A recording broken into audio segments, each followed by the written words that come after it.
Assalamualaikum warahmatullahi wabarakatuh. Halo teman-teman Mindiksi, kembali lagi bersama aku Fidela. Dimana di video ini aku bakal ngebahas tentang gimana sih cara kita untuk mempersiapkan diri terjun ke dunia kerja. Nah, kita udah kedatangan bintang tamu kita, yang mana kakak ini juga merupakan alumni dari mahasiswa KIP Kuliah Politeknik Negeri Medan. Langsung kita sapa aja. Halo Kak Balki. Halo. Halo. Gimana Kak kabarnya? Alhamdulillah sehat. Gimana kabarnya? Baik. Kerjaan kakak gimana? Alhamdulillah sejauh ini masih aman ya. Aman. Oke. Nah, kayaknya nih kan Kak, teman-teman diksi kita pasti ada yang belum kenal sama kakak. Boleh dong Kak, kenalan dulu sama teman diksi. Oke, sebelumnya terima kasih nih buat moderator ya, Kak Fidela, yang udah mempersilahkan saya juga ya. Nah, perkenalkan, nama saya Putri Balkis. Biasanya akrabnya kalau ada forma diksi panggilnya itu Kak Balkis gitu. Nah, saya ini Stambuk 2018 dari program studi administrasi bisnis gitu. Nah, untuk saat ini kakak lagi fokus bekerja di PT Pertukaran Nusantara 4, Regional 2, kemudian sambil kuliah juga. Sambil kuliah. Kalau boleh tahu Kak, kakak di perusahaan itu sebagai apa?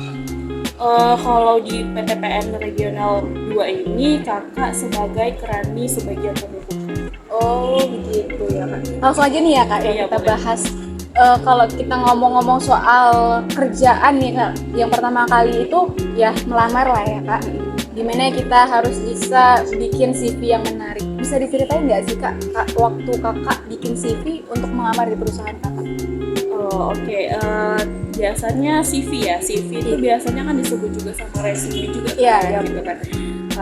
Tergantung pandangan orang juga kan kita bahasnya tentang resume atau CV gitu Iya. kan. Nah, sebenarnya CV ini sendiri itu bukan hanya untuk melamar kerja, bahkan ketika kita mau magang aja pun itu kita juga harus Bikin CV. melampirkan CV gitu kan. Karena apa? Karena dengan CV itu sendiri HRD itu jadi pusat perhatiannya gitu, memberikan pusat perhatiannya ke kita gitu, jadi pusat penilaian juga tuh buat HRD, gimana sih karakteristik kita, kemudian bagaimana kemampuan kita gitu. Nah, kalau tentang bagaimana sih cara membuat CV yang menarik itu sendiri, ini sering terjadi nih, kita buat CV itu kan sekarang udah banyak ya, udah mulai ada yang pakai template, Iya, gitu kan, ada dari Canva Iya, gitu, iya, kemudian dari Microsoft Word itu juga udah ada kayak template-template yang menarik juga gitu kan. Tetapi kesalahan yang sering terjadi di orang-orang ini adalah mereka main asal jiplak aja gitu. Mereka ngambil template itu tapi tanpa dimodifikasi. Nah, Iya. itu merupakan hal yang harus diubah gitu. Kenapa? Karena seharusnya harus disesuaikan gitu. Dan biasanya CV atau resume itu harus terus diupdate setiap kali kita ingin melamar kerja gitu. Nah, hal-hal yang harus kita perhatikan dalam pembuatan CV itu yang paling pertama adalah kalau bisa diupayakan adalah kita melampirkan foto. Kenapa? Foto itu sebenarnya sangat berpengaruh gitu. Kenapa? Karena dengan di situ HRD bisa melihat ternyata ini nih orangnya seperti ini gitu. Dan foto itu jangan foto yang asal jadi aja gitu. Biasanya ada yang foto cuman selfie doang gitu kan. Cuman yang penting ada foto lah gitu. Tapi kalau bisa mulai dari sekarang tuh nih buat adik-adik semuanya juga bisa dipersiapkan gitu foto terbaiknya gitu. Foto terbaiknya biasanya kalau mahasiswa akhir tuh ada tuh kayak foto pas tugas akhir, mereka pasti suruh foto pakai jas gitu kan, kemudian latar belakangnya bagus. Nah, itu bisa digunakan gitu. Ataupun kalian boleh lah kayak foto-foto sendiri atau kayak mana gitu. Pokoknya fotonya itu mencerminkan bagaimana sih karakteristik kalian gitu. Profesional kah atau seperti apa gitu. Dan kalian jadi lebih minat gitu, lebih terniat lah gitu untuk melamar kerja gitu. Kemudian yang kedua adalah kalau bisa di CV itu kalian harus masukkan yang namanya aspirasi karir gitu. Aspirasi karir ataupun yang namanya deskripsi diri kalian gitu. Jadi sebenarnya kalau kita pandang ya, pendidikan kayak misalnya kan biasanya lebih monoton nih orang-orang yang buat dari template ya, kayak memasukkan SD, SMP, SMA gitu. Sebenarnya itu nggak penting gitu. Kenapa? Mending mereka memasukkan satu pendidikan terakhir tetapi mereka menjabarkan apa yang mereka dapatkan selama di masa kuliah. Misalnya mampu menangani penanganan surat masuk dan surat keluar, ataupun kemudian yang kedua pandai menggunakan Nitro atau apa lain sebagainya gitu, Microsoft Office dan lain sebagainya gitu. Jadi rasa ketertarikan HRD terhadap diri kalian itu semakin timbul gitu. Nah, yang kedua adalah ya bisa kalian masukkan itu skill-skill kalian gitu. Nah, skill-skill kalian itu walaupun kayak ibaratnya cuma pengalaman kerja kalian masukkan, pernah bekerja di misalnya restoran Garuda gitu misalnya. Nah, cuma sebatas itu doang kalian sebutkan. Itu salah gitu. Seharusnya dijabarkan apa sih tugas kalian selama menjadi waiters di restoran Garuda tersebut. Mungkin gitu. apa hal-hal yang bisa menjadi pembelajaran ataupun menjadi peningkatan untuk buat diri kita gitu ya. Iya, jadinya gini, sebenarnya hal paling sulit ketika membuat CV itu biasanya orang-orang itu lebih sulit di waktu pembuatan aspirasi karir ataupun deskripsi. Kenapa? Karena mereka nggak menemukan apa sih yang menjadi minat bakat aku gitu kan. Nah, jadinya mereka nggak memahami. Padahal ketika kita melihat adanya lamaran pekerjaan, kita udah mampu nih, oh ternyata perusahaan A, perusahaan B, perusahaan C ini membutuhkan kita di bagian seperti ini gini. Misalnya communication skill-nya bagus gitu. Nah, kita masukkan.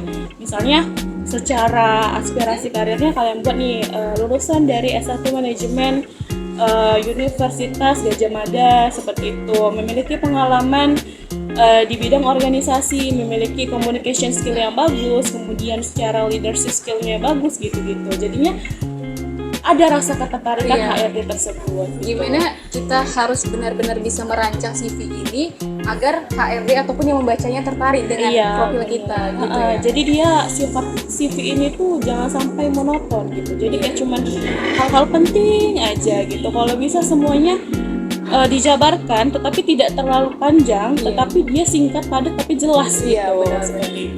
Nah, itu kan Kak, berarti kita memang harus mengenal yang namanya diri kita sendiri gitu kan, paham apa yang kita minati gitu kan.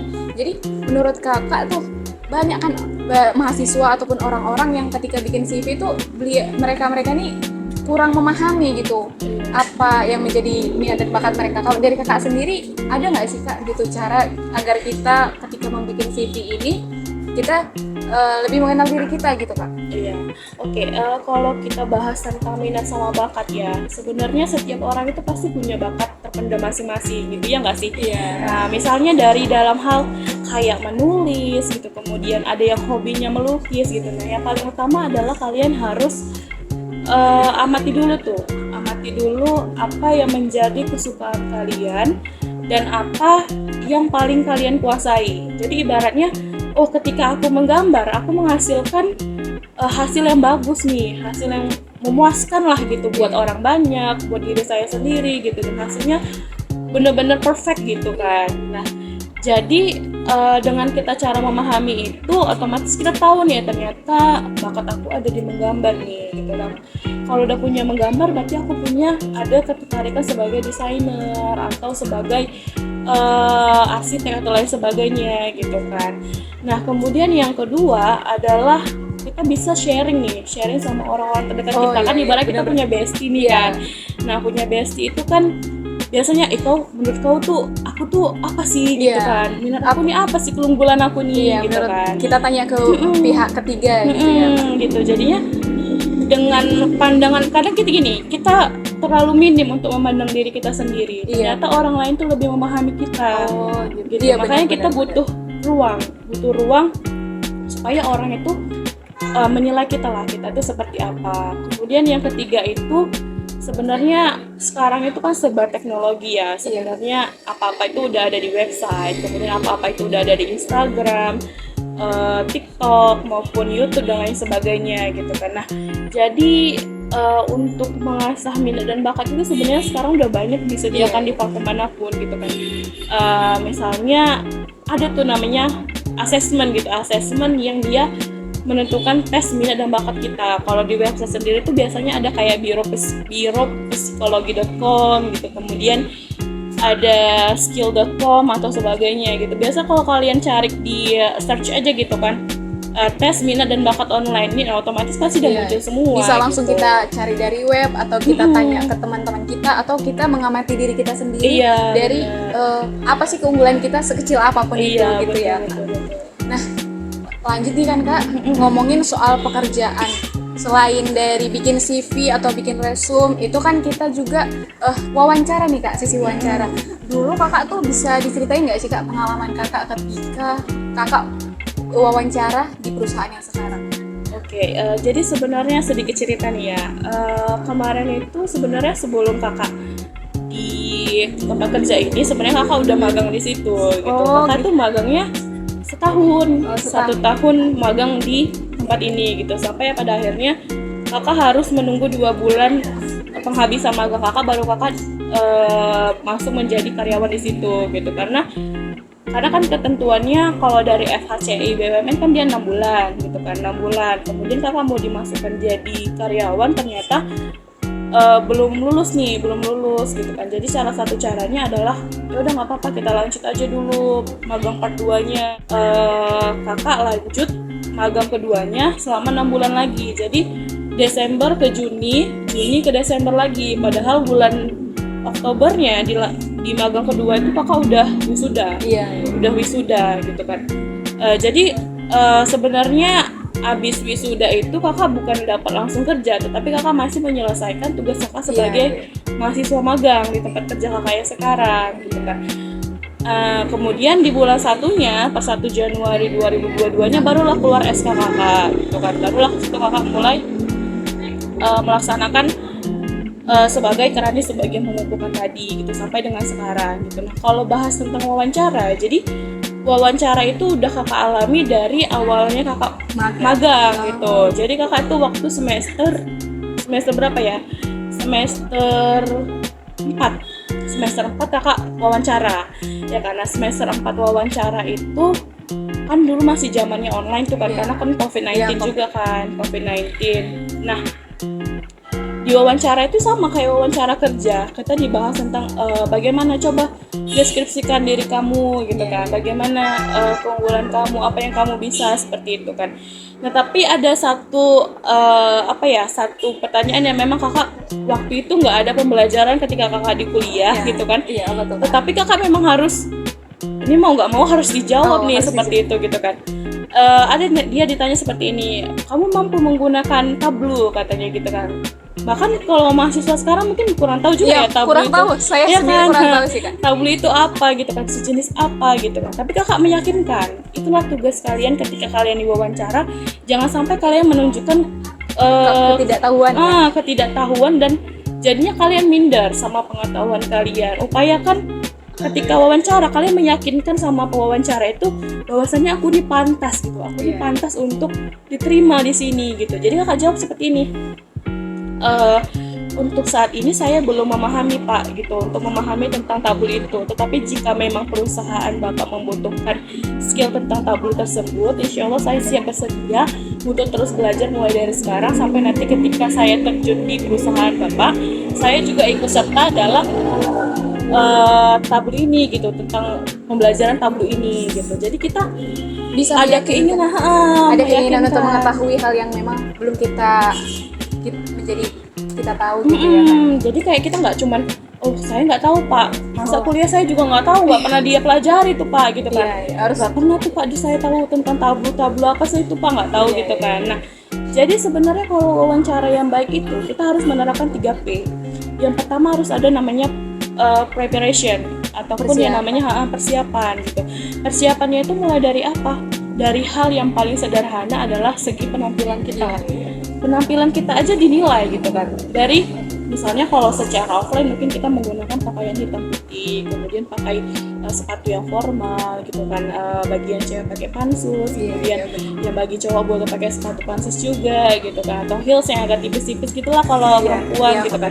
Nah kemudian kalau makeupnya itu jangan yang terlalu tebal juga gitu kan, tetapi menarik lah gitu kan. Jadi ada rasa kenyamanan gitu. Kemudian pakailah sedikit parfum gitu kan, jadi mereka tuh rasa nyamannya terbentuk lah gitu. Kemudian jadi pandangan pertamanya itu ternyata ini orang rapi gitu. Kemudian ternyata orang ini jiwa kemampuannya ada gitu kan. Kemudian selain prepare itu ada yang namanya harus presence gitu, kayak kehadiran gitu. Jadi kalau bisa ketika kita wawancara kita juga harus hadir tepat waktu gitu. Kemudian kita juga ada yang namanya latihan juga gitu. Kita harus terus ada namanya practice gitu. Practice itu harus latihan terus. Iya, jadi jangan sampai ketika kita diwawancara kita nggak punya persiapan apapun gitu kan. Ketika dijawab kita akhirnya tidak bisa menjawab ya. Sekarang kan udah lebih mudah juga kan. Udah ada pembelajaran dari TikTok gitu kan. Gimana sih cara menangani wawancara gitu. Kemudian apa sih pertanyaan-pertanyaan yang biasanya ditanyakan ketika wawancara gitu. Itu aja ya Kak. Nah, kalau soal ngomong wawancara Kak, pasti kan kita tuh sering lah gitu bikin kesalahan lah dalam wawancara. Kalau menurut Kakak pribadi, apa kesalahan-kesalahan apa aja gitu yang biasa kita lakukan ketika wawancara dan gimana kita cara ngatasinya? Itu dia yang biasanya sering terjadi itu karena faktor gugup.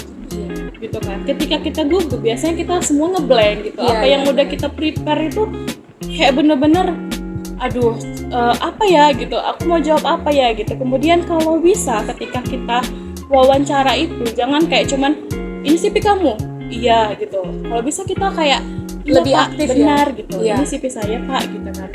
Kemudian kayak kalau bisa bangun situasi yang benar-benar nyaman gitu, Iya, iya. situasi yang benar-benar humble gitu. Kemudian situasi yang ibaratnya rekan kerja yang positif seperti Iya, itu. Gimana Jadi kita harus aktif juga ya Kak? kalau untuk menghindari kegagalan itu ya paling utamanya 3P tadi. Kita harus ada preparation, kemudian practice atau latihan, kemudian yang ketiga adalah harus diperhatikan juga presence-nya seperti apa. Iya benar. Kalau selanjutnya nih kan Kak, nah ketika kita udah terjun ke dunia kerja, nah kita kan pasti harus bisa menjalin kerjasama lah buat teman-teman. Kita harus bisa cepat beradaptasi gitu. Kalau dari Kakak sendiri ada nggak sih Kak tips dari Kakak biar kita tuh memiliki hubungan yang baik lah sama rekan kerja kita atau mudah lah beradaptasi, bisa lah kita menangani mungkin ada berbagai masalah gitu. Kalau dari Kakak gimana? Jadi kan sebenarnya kalau kita bahas tentang dunia kerja nih, dunia kerja itu gak lepas dari yang namanya tekanan. Yang pertama tekanan atau pressure gitu kan. Kemudian ada yang namanya target. Kemudian ada hasil yang harus kita dapatkan. Gitu kan. Dunia kerja itu banyak yang bilang kejam gitu. Dunia kerja itu kejam, tapi memang harus kita jalani. Karena dengan apa? Karena harus ada target yang harus kita selesaikan.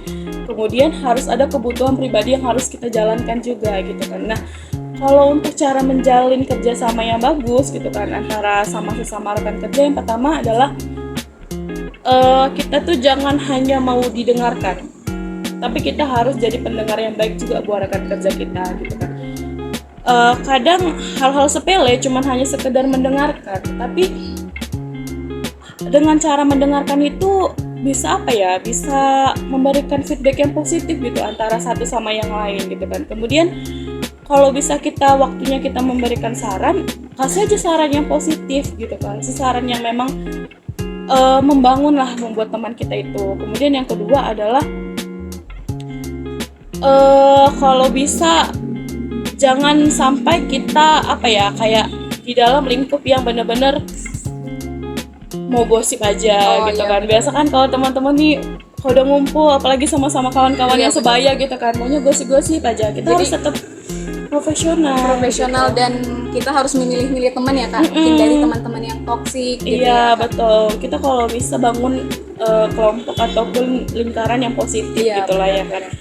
Karena dengan lingkaran positif itu pun tidak membahayakan juga untuk karir kita ke depannya gitu kan. Kemudian hal terpenting lainnya adalah kita harus taat sama atasan juga gitu. Tetapi bukan berarti menjilat gitu kan.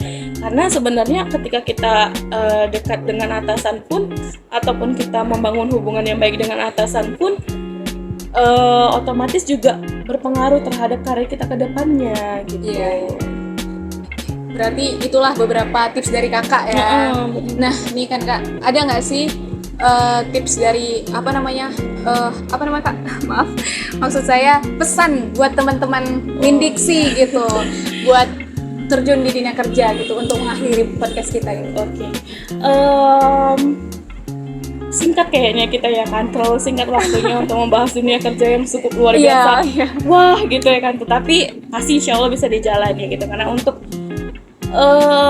saran kemudian masukan nih buat teman-teman yang mungkin saat ini pun dari sahabat-sahabat Formadiksi juga lagi pusing nih tentang gimana sih target karirnya gitu. Kemudian yang paling utama adalah kalian harus tentukan juga nih target impian kalian, target karir kalian. Dengan cara apa? Yaitu tadi harus mengenali bakat kalian seperti apa gitu. Kemudian yang kedua adalah bangun lingkungan yang positif gitu. Jangan sampai kalian terjerumus sama hal-hal yang tidak baik. Kemudian kalian sudah bisa gunakan platform media yang sekarang kan udah banyak tuh ya kan, udah banyak juga misalnya dari internet, kemudian TikTok gitu kan. Pokoknya jangan sampai kalian berhenti untuk belajar. Iya. Karena sampai kapanpun, ketika sampai kalian tua pun kalian tetap harus belajar gitu. Kalian tamat dari Polmed pun kalian harus belajar gitu. Belajar di dunia kerja, belajar dalam manajemen diri gitu. Kemudian tingkatkan terus lah itu skill-skill baik dari hard skill gitu kan maupun soft skill gitu kan. Kadang kalau bisa jangan sampai simpang sebelah lah gitu. Kalau bisa balance lah antara yang hard skill sama soft skill ini. Kenapa? Karena hard skill ini kan biasanya ada mahasiswa yang cuman aku fokus kepada nilai aja nih, yang penting dapat A gitu. Tetapi mereka lupa sama soft skillnya gitu kan.